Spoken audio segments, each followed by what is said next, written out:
Projektas Cingrov vizualus menas socialiniai kaitai metu 3 Europos šalis – Lietuva, Ispanija ir Graikija – dirbo kartu ir tyrinėjo skirtingas gerąsias patirtis. Norime pristatyti 6 gerąsias patirtis kūrybiškumo srityje. Kūrybiškumas – tai sugebėjimas kelti naujas idėjas, mąstyti savarankiškai, nestereotipiškai, greitai orientuoti sudėtingoje situacijoje, lengvai ir netipiškai spręsti problemas. Kūrybiškumą daugiausia lemia individualios asmenybės savybės. Vaizduotės lakumas, mąstymo greitumas, tikslumas, lankstumas, išradingumas, konstruktyvumas, smalsumas, motyvacinė įtampa, poreikis nuolant tobulinti savo veiklą, asmens patyrimas, auklėjimas ir saviaukla. Aragono šiuolaikinio meno ir kultūros institutas Pablo Serrano pavadintas vieno iškiliausių Aragono skulptorių vardu. Muziejuje galite atrasti Pablo Serrano kūrybą per nuolatinę ekspoziciją, taip pat įvairias laikinąsias parodas, skirtas šiuolaikiniam menui ir kultūrai. Muziejus siūlo edukacinės veiklas ir seminarus įvairioms visuomenėms grupėms. Kodėl tai gera praktika? Tai muziejus, kuris dėl nemokamo įėjimo skirtingoms visuomenėms grupėms skatina prieigą prie kultūros ir šiuolaikinio meno visai bendruomeniai. Jie prisideda prie žinių, plėtros, augimo ir mėgavimosi savomis priemonėmis, propaguoja Aragono meną, kultūrinį ir meninį kūrybiškumą.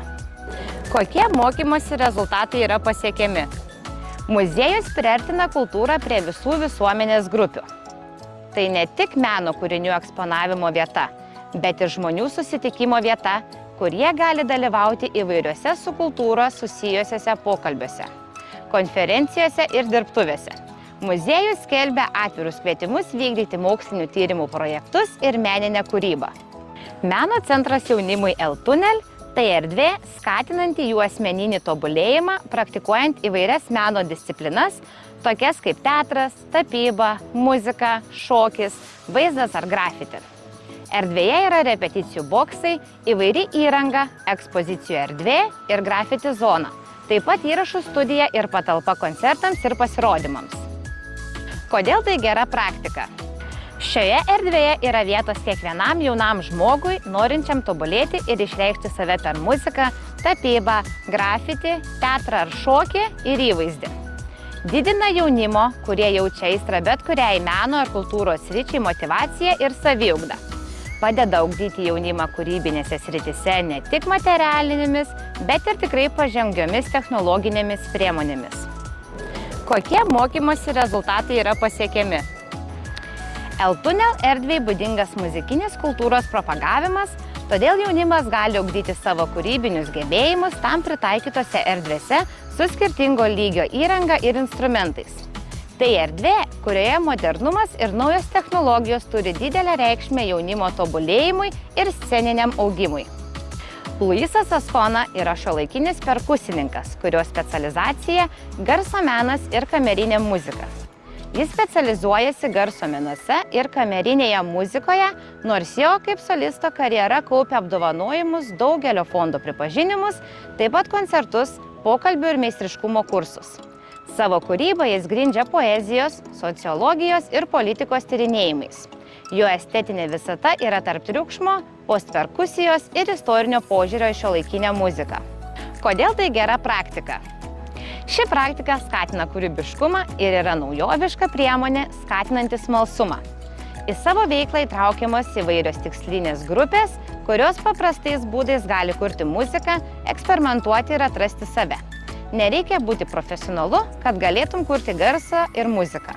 Kokie mokymosi rezultatai yra pasiekiami?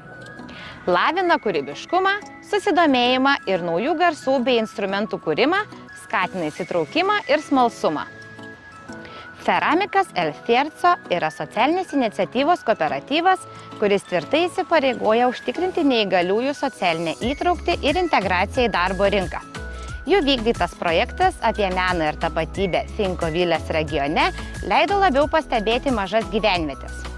Bendradarbiavimo projekto dėka 7 Cinco Villas savivaldybėse vyko molio modeliavimo ir keramikos dirbtuvės su kiekvienos vietovės istoriniais ir reprezentaciniais motyvais, kurie vėliau atsispindėjo freskoje, atspindinčioje minėtos vietos tapatybę. Projekte pasakojama vietovės istorija, parodomos lankomiausios vietos ir kokie žmonės toje vietovėje gyvena. Projekto veiklų metu tikslinė grupė vaizdus iš nuotraukų perkėlė į molį. Galutinius dirbinius freskas organizatoriai eksponavo miesto viešose ir lankomiausiose vietose. Kodėl tai gera praktika? Į kūrybinį procesą įtraukiami intelekto ir kitų negalių turintys asmenys, kurie gali ugdyti savo kūrybinius gebėjimus, bendrauti ir bendradarbiauti su kitais žmonėmis. Taip pat perteikiame krašto istoriją, svarbios vietos, propaguojamos veiklos. Kokie mokymosi rezultatai yra pasiekiami? Komandinis darbas, kūrybiškumas, smulkiosios motorikos ugdymas, vertybinis ugdymas, įvairių gebėjimų jaunimui suteikiama galimybė parodyti savo gebėjimus. Panevėžio Vilties progimnazijos muzikos pamokoje netrūksta kūrybiškumo. Gerosios praktikos pristatymas susideda iš metodinės dalies, susipažinimo su kibirų būgnų grojimo instrukcija ir praktinio užsiėmimo. Tikslas – ugdyti estetinę mokinių patirtį ir sudaryti sąlygas mokiniams tapti sąmoningais muzikinės kultūros dalyviais ir kūrėjais. Galutinis rezultatas – koncertas bendruomeniai. Kodėl tai gera praktika? Ugdomas gebėjimas jausti ir suteikti muzikai išraišką. Skatinamos teigiamos emocijos ir išgyvenimai. Kartu muzikuodami mokiniai patiria sėkmę. Kokie mokymosi rezultatai yra pasiekiami? Ritmo pojūtis ir gebėjimas žaisti su koordinacija ir tempu. Įvairesnė ugdymo rutina. Tobulėja matematinės žinios. Atskiriami aukšti ir žemi garsai. Gebėjimas kurti muziką įvairiomis terpėmis.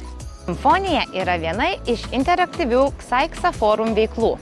Tai įtraukianti audio-vizualinė patirtis, siūlanti kelionę per emocijas ir muziką, siekiant priartinti klasikinę muziką prie visų auditorijų. Žiūrovas galės išgyventi ir suprasti klasikinę muziką, jausdamasis kaip vienas ar kitas muzikantas orkestre. Lankytojai gali mėgautis kai kurių didžiausių muzikantų, tokių kaip Beethovenas, Mahleris ar Bernsteinas kūriniais. Tai ištisas požiūris, apjungiantis naujausias technologijas su vizualiniu ir muzikiniu jautrumu bei kūrybiškumu.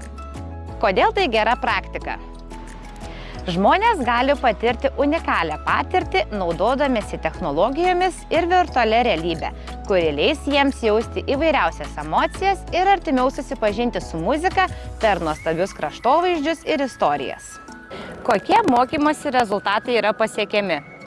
Šiuo atveju virtuali realybė gali būti priemonė priartinti auditoriją prie skirtingo meno sričių – muzikos, taip pat patirties su naujomis technologijomis ir inovacijomis.